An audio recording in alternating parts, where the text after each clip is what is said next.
The Scottish Enlightenment was the period in 18th century Scotland characterised by an outpouring of intellectual and scientific accomplishments. By the 18th century, Scotland had a network of parish schools in the Lowlands and 5 universities. The Enlightenment culture was based on close readings of new books, and intense discussions took place daily at such intellectual gathering places in Edinburgh as the Select Society and, later, the Poker Club, as well as within Scotland's ancient universities, sharing the humanist and rationalist outlook of the European Enlightenment of the same time period. The thinkers of the Scottish Enlightenment asserted the fundamental importance of human reason, combined with the rejection of any authority that could not be justified by reason. They held to an optimistic belief in the ability of humanity to effect changes for the better in society and nature, guided only by reason. This latter feature gave the Scottish Enlightenment its special flavour, distinguishing it from its continental European counterpart. In Scotland, the Enlightenment was characterised by a thoroughgoing empiricism and practicality, where the chief values were improvement, virtue, and practical benefit for the individual and society as a whole. Among the fields that rapidly advanced were philosophy, political economy, engineering, architecture, medicine, geology, archaeology, law, agriculture, chemistry and sociology. Among the Scottish thinkers and scientists of the period were Francis Hutcheson, David Hume, Adam Smith, Dougal Stewart, Thomas Reid, Robert Burns, Adam Ferguson, John Playfair, Joseph Black and James Hutton. The Scottish Enlightenment had effects far beyond Scotland, not only because of the esteem in which Scottish achievements were held outside Scotland, but also because its ideas and attitudes were carried across the Atlantic world as part of the Scottish diaspora, and by American students who studied in Scotland. Background: union with England in 1707 meant the end of the Scottish Parliament and independence. The parliamentarians, politicians, aristocrats, and placemen moved to London. Scottish law, however, was entirely separate from English law, so the civil law courts, lawyers and jurists remained behind in Edinburgh. The headquarters and leadership of the Church of Scotland also remained, as did the universities and the medical establishment. The lawyers and the divines, together with the professors, intellectuals, medical men, scientists and architects, formed a new middle-class elite that dominated urban Scotland and facilitated the Scottish Enlightenment. Economic growth. At the Union of 1707, England had about 5 times the population of Scotland and about 36 times as much wealth. Scotland experienced the beginnings of economic expansion that allowed it to close this gap. Contacts with England led to a conscious attempt to improve agriculture among the gentry and nobility, although some estate holders improved the quality of life of the displaced workers. Enclosures led to unemployment and forced migrations to the burghs or abroad. The major change in international trade was the rapid expansion of the Americas as a market. Glasgow particularly benefited from this new trade, initially supplying the colonies with manufactured goods. It emerged as the focus of the tobacco trade, re-exporting particularly to France. The merchants dealing in this lucrative business became the wealthy tobacco lords, who dominated the city for most of the 18th century. Banking also developed in this period. The Bank of Scotland, founded in 1695, was suspected of Jacobite sympathies, and so a rival Royal Bank of Scotland was founded in 1727.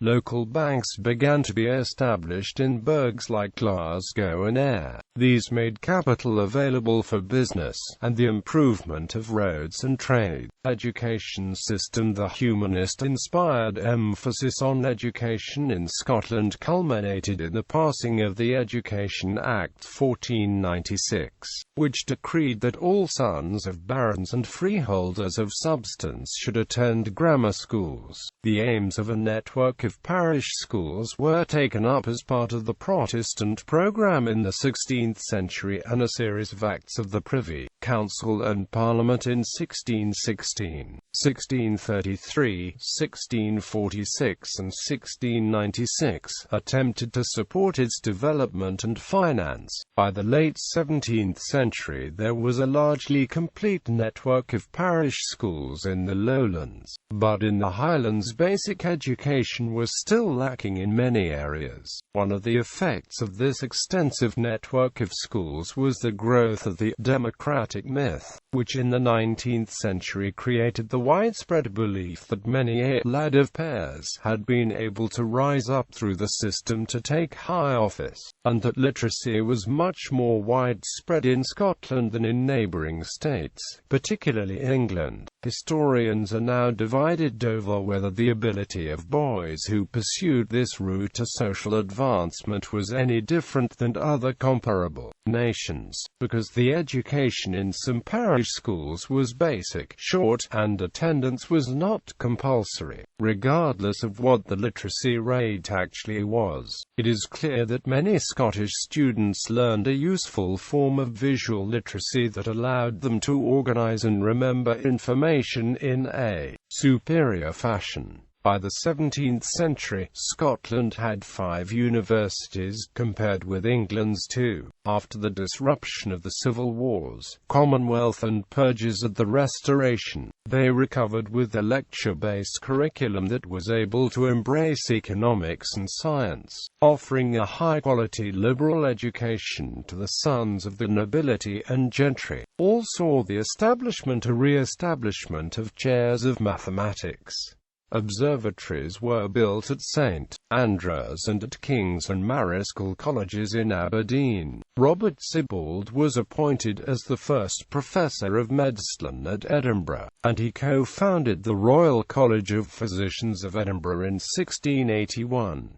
These developments helped the universities to become major centres of medical education and would put Scotland at the forefront of new thinking. By the end of the century, the University of Edinburgh's medical school was arguably one of the leading centres of science in Europe, boasting such names as the anatomist Alexander Monro, the chemists William Cullen and Joseph Black, and the natural historian John Walker. By the 18th century, access to Scottish universities was probably more open than in contemporary England, Germany or France. Attendance was less expensive and the student body more socially representative. In the 18th century, Scotland reaped the intellectual benefits of this system. Intellectual climate. In France, the Enlightenment was based in the salons and culminated in the Great Encyclopedia edited by Denis Diderot and Jean-Laurent d'Alembert, with contributions by hundreds of leading intellectuals such as Voltaire, Rousseau and Montesquieu.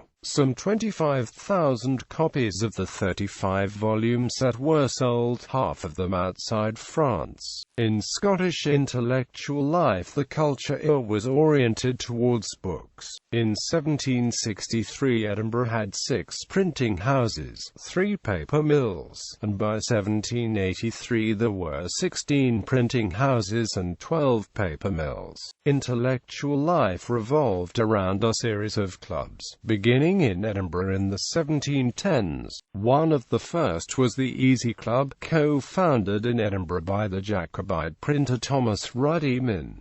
Clubs did not reach Glasgow until the 1740s. One of the first and most important in the city was the Political Economy Club, aimed at creating links between academics and merchants. Other clubs in Edinburgh included the Select Society, formed by artist the younger Allan Ramsay, and philosophers David Hume and Adam Smith, and, later, the Poker Club, formed in 1762 and named by Adam Ferguson for the deliberately aimed to poke up opinion on the militia issue. Historian Jonathan Israel argues that by 1750 Scotland's major cities had created an intellectual infrastructure of mutually supporting institutions, such as universities, reading societies, libraries, periodicals, museums and Masonic lodges. The Scottish network was predominantly liberal Calvinist, Newtonian, and design-oriented in character, which played a major role in the further development of the transatlantic Enlightenment. Bruce Lenman says their central achievement was a new capacity to recognize and interpret social patterns.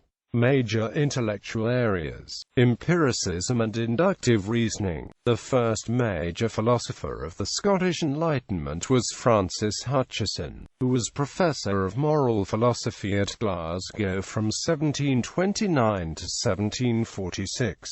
He was an important link between the ideas of Shaftesbury and the later school of Scottish common-sense realism, developing utilitarianism and consequentialist thinking. Also influenced by Shaftesbury was George Turnbull, who was regent at Marischal College, Aberdeen, and who published pioneering work was in the fields of Christian ethics, art and education. David Hume, whose treatise on human nature and essays, moral and political, helped outline the parameters of philosophical empiricism and skepticism. He would be a major influence on later Enlightenment figures including Adam Smith, Immanuel Kant and Jeremy Bentham. Hume's argument that there were no efficient causes hidden in nature was supported and developed by Thomas Browne, who was Dugald Stewart's successor at Edinburgh and who would be a major influence on later philosophers including John Stuart Mill. In contrast to Hume, Thomas Reid, a student of Turnbull's, along with minister George Campbell and writer and moralist James Beattie, formulated common-sense realism.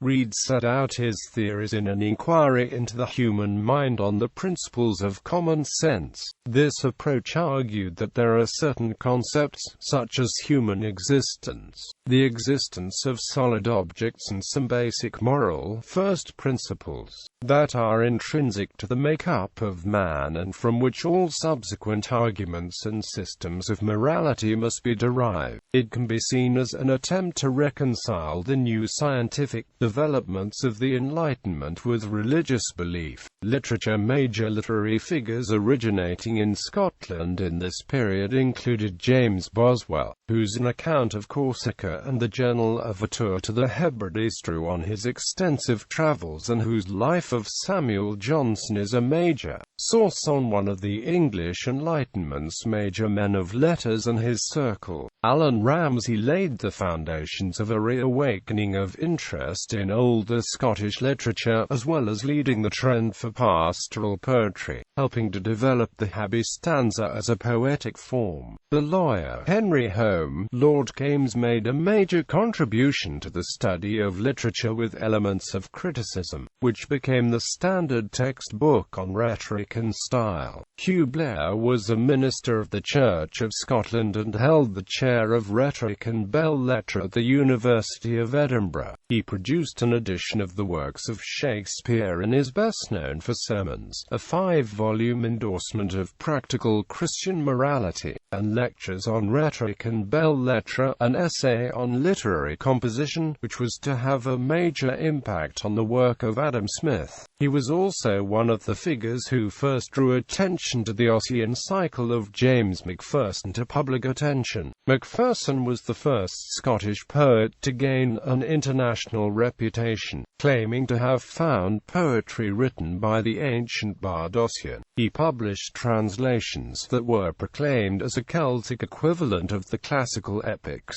Fingal, written in 1762, was speedily translated into many European languages, and its appreciation of natural beauty and treatment of the ancient legend has been credited more than any single work with bringing about the Romantic movement in European, and especially in German literature, through its influence on Johann Gottfried von Herder and Johann Wolfgang von Goethe. Eventually it became clear that the poems were not direct translations from the Gaelic, but flowery adaptations made to suit the aesthetic expectations of his audience. Before Robert Burns, the most important Scottish language poet was Robert Ferguson, who also worked in English. His work often celebrated his native Edinburgh and Enlightenment conviviality, as in his best-known poem, Auld Reekie. Burns, an airship poet and lyricist, is now widely regarded as the national poet of Scotland and became a major figure in the Romantic movement. As well as making original compositions, Burns also collected folk songs from across Scotland, often revising or adapting them. Burns's poetry drew upon a substantial familiarity with a knowledge of classical, biblical, and English literature, as well as the Scottish Macca tradition. Economics. Adam Smith developed and published The Wealth of Nations, the starting point of modern economics.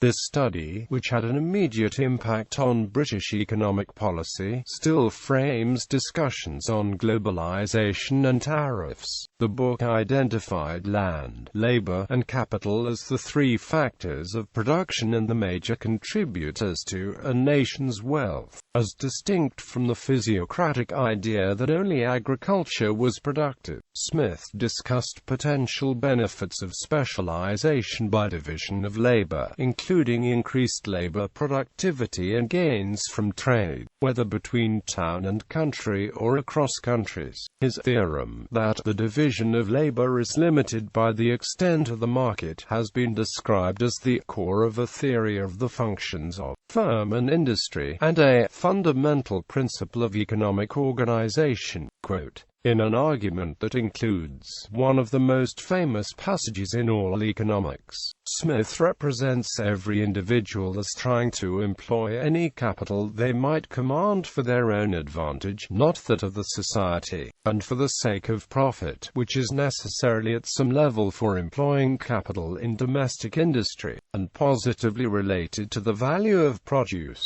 Economists have linked Smith's invisible hand concept to his concern for the common man and woman through economic growth and development, enabling higher levels of consumption, which Smith describes as the sole end and purpose of all production. Sociology and anthropology. Scottish Enlightenment thinkers developed what leading thinkers such as James Burnet, Lord Monboddo and Lord Kames called the science of man, which was expressed historically in the work of thinkers such as James Burnet, Adam Ferguson, John Miller, William Robertson and John Walker, all of whom merged a scientific study of how humans behave in ancient and primitive cultures, with an awareness of the determining forces of modernity. Modern notions of visual anthropology permeated the lectures of leading Scottish academics like Hugh Blair, and Alan Swingewood argues that modern sociology largely originated in Scotland. Lord Monboddo is most famous today as a founder of modern comparative historical linguistics. He was the first major figure to argue that mankind had evolved language skills in response to his changing environment and social structures. He was one of a number of scholars involved in the development of early concepts of evolution and has been credited with anticipating in principle the idea of natural selection that was developed into a scientific theory by Charles Darwin.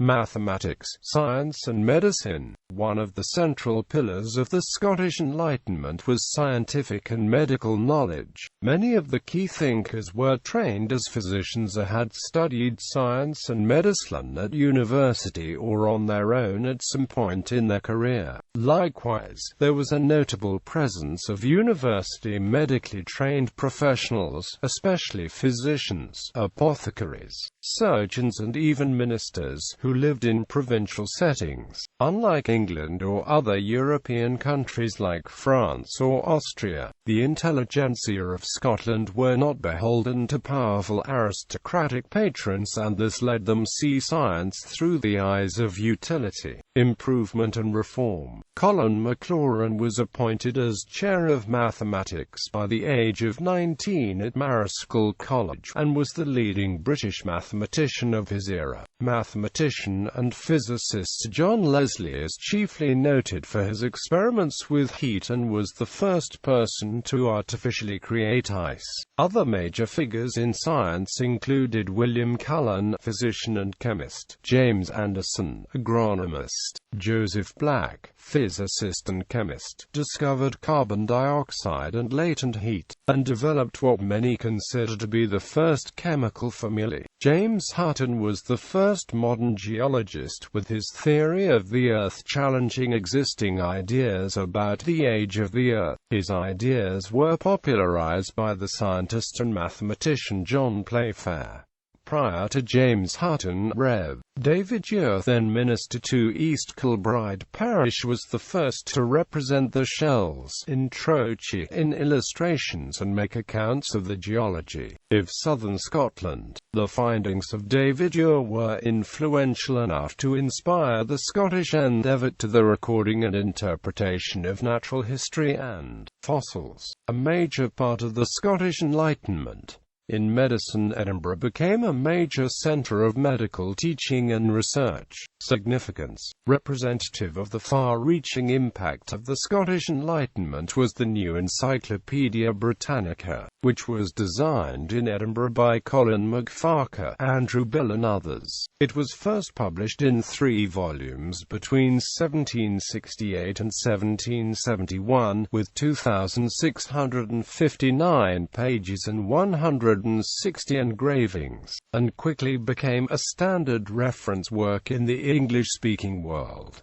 The 4th edition ran to 16,000 pages in 20 volumes. The encyclopedia continued to be published in Edinburgh until 1898, when it was sold to an American publisher. Cultural influence. The Scottish Enlightenment had numerous dimensions, influencing the culture of the nation in several areas including architecture, art and music. Scotland produced some of the most significant architects of the period who were involved in the intellectual culture of the Enlightenment. Robert Adam was an interior designer as well as an architect, with his brothers developing the Adam style. He influenced the development of architecture in Britain, Western Europe, North America and in Russia. Adam's main rival was William Chambers, another Scot, but born in Sweden. Chambers was appointed architectural tutor to the Prince of Wales, later George III, and in 1766, with Robert Adam as architect to the king. Artists included John Alexander and his younger contemporary William Mossman.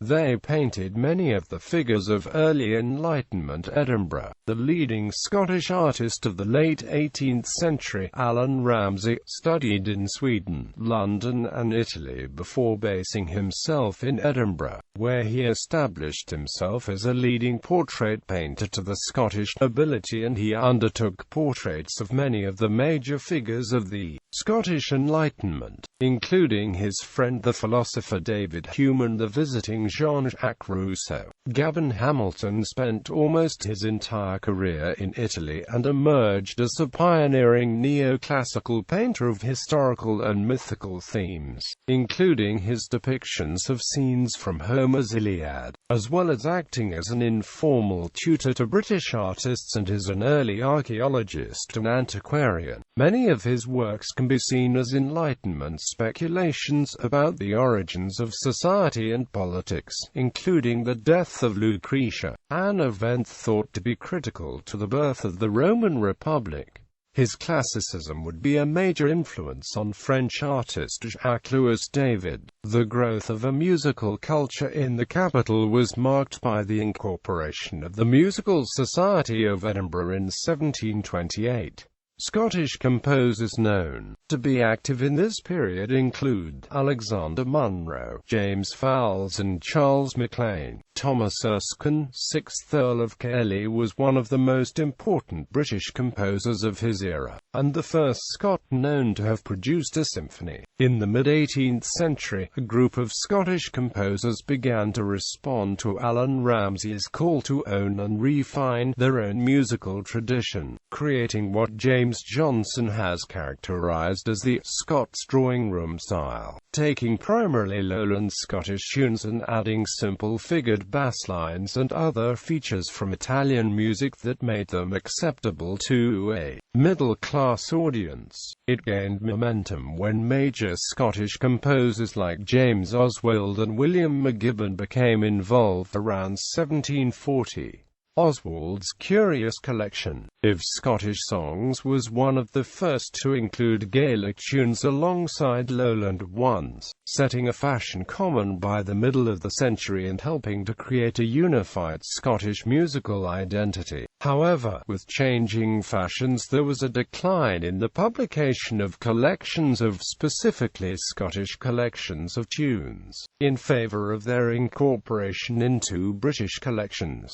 Wider impact. While the Scottish Enlightenment is traditionally considered to have concluded toward the end of the 18th century, disproportionately large Scottish contributions to British science and letters continued for another 50 years or more, thanks to such figures as Thomas Carlyle, James Watt, William Murdoch, James Clerk Maxwell, Lord Kelvin and Sir Walter Scott. The influence of the movement spread beyond Scotland across the British Empire and onto the continent. The political ideas had an important impact on the founding fathers of the US, which broke away from the Empire in 1775. The philosophy of common-sense realism was especially influential in 19th-century American thought and religion. Cultural representations. The Scottish dramatist Robert Maclaurin wrote a number of full-length stage comedies which gave a self-conscious representation of Edinburgh at the height of the Scottish Enlightenment, most notably the Flower o' Edinburgh. These plays include references to many of the figures historically associated with the movement and satirize various social tensions, particularly in the field of spoken language, between traditional society and Anglicised Scots who presented themselves as exponents of so-called new manners.